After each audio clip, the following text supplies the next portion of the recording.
this is all to do with energy. This is something that people don't really talk about very much beyond the realms of, for example, peak oil, or the terrible oil disaster in the Gulf last year, which is still essentially ongoing in terms of its effects. So people are not really focused on what I call the energy cover-up. But a person that was focused on this area, I'm going to try and play another clip here and hope it doesn't go into some strange playback mode halfway through, is a clip from an interview with Dr. Eugene Malov. Now, Dr. Eugene Malov, again, he connects into this energy story in quite a big way, because in 1989, he became aware of the phenomenon called cold fusion, which is more correctly termed low-energy nuclear reactions. And this was basically discovered by two chemists, Pons and Fleischmann, Stanley Pons and Martin Fleischmann, world-class chemists. They'd been researching for 5 years into this effect that they'd observed in the laboratory, where they were getting anomalous amounts of heat, and quite a lot of it in proportion to the size of the experiment, out of their equipment, which was relatively simple. It involved some heavy water and a palladium electrode, and I think they were using lithium hydroxide. And Malov discovered that when the university he worked for, Massachusetts Institute of Technology, when they tried to reproduce the experiment of Pons and Fleischmann, they essentially wrote a report to debunk the work of Pons and Fleischmann, but in actuality their own experiment had discovered a similar effect to that Pons and Fleischmann had. In other words, for at least part of the time the experiment ran, they were getting out more energy than they put in. And Malov realized that the people that put together this report debunking Pons and Fleischmann had basically lied about their data and had tried to cover this up. So instead of this being a huge discovery, it then became a huge battle of egos, essentially. And I'm going to try and play this clip of Malov talking about what he called the academic government complex. And I'll probably say a bit more about that after this clip is played. It's not very long. I think it's a couple of minutes, assuming it plays correctly. The academic government complex, not the military-industrial complex, as much as the academic government complex, is against new scientific ideas that threaten the foundations of their work. And they, no matter how many papers are published, I don't care whether they're on the internet or not on the internet or where they are, the establishment academic government complex is brain dead. I mean, why can't they open their arms and say, this is exciting, let's try it, let's experiment, and let's jump in it? Well, it's remarkable. I must tell you, George, 15 years, almost 15 years now, after that fateful day of March 23rd, 1989, I continue to evolve in my understanding of the emotional and psychological and intellectual armoring, to borrow a term from the famous Wilhelm Reich, that scientists have. It's astounding. One physicist at MIT, whose name is Dr. Hermann Feshbach, one of the world's foremost nuclear physics people. Now he's deceased. But at MIT, as I was finishing up my time there as a senior person in the MIT news office as a science journalist, he had played a role in getting rid of a major article that was of mine that was going to appear in the MIT magazine, very influential magazine called Technology Review. It's on newsstands all over the place. He said to me, I've had 50 years of experience in nuclear physics, and I know what's possible and what's not possible. And then that was it. That was his total statement, which I would cite forever as a statement, a kind of statement that should never come out of the mouth of any person who considers themselves a legitimate scientist. They're not a scientist if they say, based on previous knowledge and theory that I have, I know for all time what is possible and what's not. That's obviously crazy. Okay, so that was Dr. Eugene Malov basically pointing out where his superior told him he knew what was possible in science. And this, of course, is ridiculous because new discoveries are made all the time. And sometimes they don't make sense based on what has already been discovered. So we always have to keep an open mind. And what Pons and Fleischmann discovered was extremely important. I would contend that it was so important that if it had gone forward then, when it should have, and been investigated, developed, and so on, we wouldn't have any nuclear reactors in the world today. We wouldn't need them because we'd all have a clean, cheap energy source. But instead, what happened was we had a group of people that came forwards, which essentially started a psychological operation to make sure that cold fusion was completely ridiculed, and the people behind it were essentially chased out of their careers, and essentially the spending that should have gone on to cold fusion was never really done, and instead they continued to spend money on hot fusion, and they continued to build fusion reactors, fission reactors like the one that's now causing all the problems in Japan, and so on. So this is part of the problem. This is part of the problem that we're facing. The energy cover-up and the people participating in it are worse, making the problems that we're having today a lot worse than they should be or need to be. And I think to tie this in with 9/11, I'd like to play the next clip, number 3, which I hope that Matt can play for me, or Rick. So if we could play number 3 clip, which is starts 1989's Jones, Pons, Fleischmann. This repeats at the end, by the way. Is it a shortcut to fusion energy? I don't want to disappoint anyone. I think I'll put read my lips answer here, and then I'll carry on. I think that'll become clear why I'm saying that. Can you read my lips on that back in the back? It says no. Energy is a long way off. That's why I say no. This is our result. It's just way off. I think a door that's open to us, but really.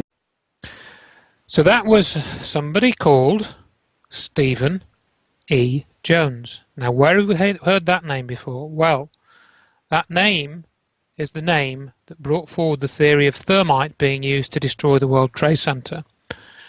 And if you're like me, when this came forward at the end of 2005 and the beginning of 2006, you were taken in by it. I was taken in by it. At that time, I did not know of this connection between Stephen E. Jones and the work of Pons and Fleischmann. But we now have a direct connection between 9/11 and the energy cover-up and the cold fusion cover-up. And it was only later, as I became more and more aware of the details of the work and research of Dr. Judy Wood, that I began to understand how important this really is. It's of huge importance. I can't overstate the importance of this, that people need to be aware of this information, because we have a network of people who are not only controlling the 9/11 truth movement, they are controlling your access to energy in ways that most people have no awareness of at all. And I think what was interesting as well is how this ties in, as I say, into the energy cover-up in other ways. For example, I'd like, I think, to play this next clip, which is slightly longer. I think this one's about 4 or 5 minutes.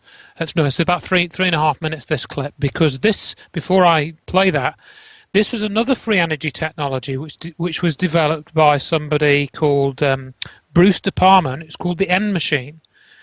And this was a device which was kind of like a glorified dynamo, I suppose.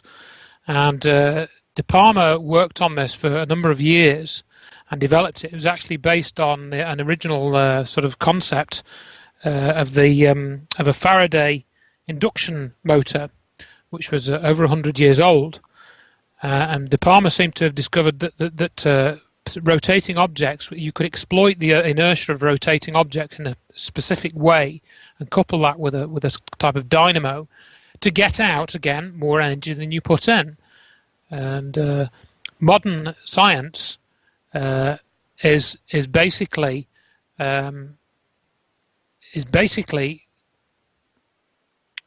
not party to this sort of technology. And I think, yes, if you could, it's actually to clip 04, 04, please. I was going to skip 03A, clip 04, if we could play that, please. Right now we have the entrenched energy monopolies and cartels. You know, we have OPEC and we have the 7 sister oil companies that control all the oil and energy. But what people have to understand is that the people who run the energy business in this world, which is the biggest business on the planet, turning over $4 to $5 trillion a year, it's bigger than guns and drugs, it's bigger than defense. They control the newspapers, they control the governments. But these companies are so big that they regulate the government, which regulates them. In 1977, Bruce De Palma unveiled the first prototype of the N machine, an electrical generator which uses rotating magnets to generate up to 5 times more power than it takes to drive it. I know about the fact that the Japanese government and the Indian government have ongoing projects to produce N machines for domestic power. My partner is Paramahamsa Tiwari, who is the director of the Nuclear Power Corporation of India, which operates all the nuclear plants in India. In late 70s, I learned from Bruce De Palma that he had carried out certain crucial experiments by rotating electromagnets. Tiwari tested a prototype based on De Palma's N machine under laboratory conditions. The results were deemed too impressive, causing disbelief and suspicion among conservative government officials and the power consortiums that backed the project. Tiwari was forced to abandon the project completely. One of the pivotal people that I encountered early in my career was Edgar Mitchell, the astronaut. Edgar J. Mitchell, an Apollo mission astronaut, founded the Noetics Institute in Southern California. The Institute's charter was supposedly to develop alternative energy systems by attracting inventors from all over the country. Mitchell became extremely interested in De Palma's N machine. He made De Palma a paltry offer to buy out the invention, which De Palma naturally refused. He said to me that if I ever tried anything on my own in California, I would get my head blown off. So I was scared to death. The CIA operates through various very innocent-looking fronts to find out what people are thinking and what they're inventing. Now, what's more innocent than a benign institute founded on transcendental principles to help New Age inventors bring free energy into the world? And that situation still exists in the United States today, where a person that really understands what's going on just can't get their idea out because the alternative science and medical fields have been co-opted by the intelligence services. And he converted this little engine to run on water. This is many, many years ago. And he used it for several years. And somehow the news got out, and one day he got visitors, and he was told to dump the engine or else. 3 weeks later, the man was dead. And the coroner's finding was that he fell off the back of a train. He was drunk. Now, it happened that he didn't drink. There is no progressive science in a world where every scientific idea is evaluated for its military potential. Power, or energy, and control of energy equals power in the new world order that is emerging. If you control the energy, the way we get around, the way we get electricity, the way we have our TVs and video cameras and stuff, if you do the control of the energy, then you've got control of the people. So that clip there was Bruce De Palma and a few other people. That was from a documentary, I think, made for New Zealand television, I think a good few years ago. And it was Diary of a Madman, I think, was the documentary that came from. You can pick up one or two clips. This is all to do with energy. This is something that people don't really talk about very much beyond the realms of, for example, peak oil, or the terrible oil disaster in the Gulf last year, which is still essentially ongoing in terms of its effects. So people are not really focused on what I call the energy cover-up in lithium hydroxide. And Malov discovered that when the university he worked for, Massachusetts Institute of Technology, when they tried to reproduce the experiment of Pons and Fleischmann, they essentially wrote a report to debunk the work of Pons and Fleischmann, but in actuality, in 1989, he became aware of the phenomenon called cold fusion, which is more correctly termed low-energy nuclear reactions. And this was basically discovered by two chemists, Pons and Fleischmann, Stanley Pons and Martin Fleischmann, world-class chemists.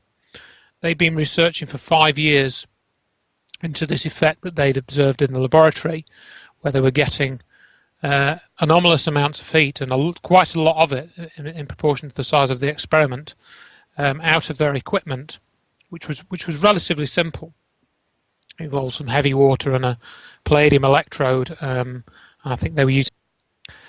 But a person that was focused on this area, I'm going to try and play another clip here and hope it doesn't go into some strange playback mode halfway through, is a clip from an interview with Dr. Eugene Malov. Now, Dr. Eugene Malov, again, he connects into this energy story in quite a big way, because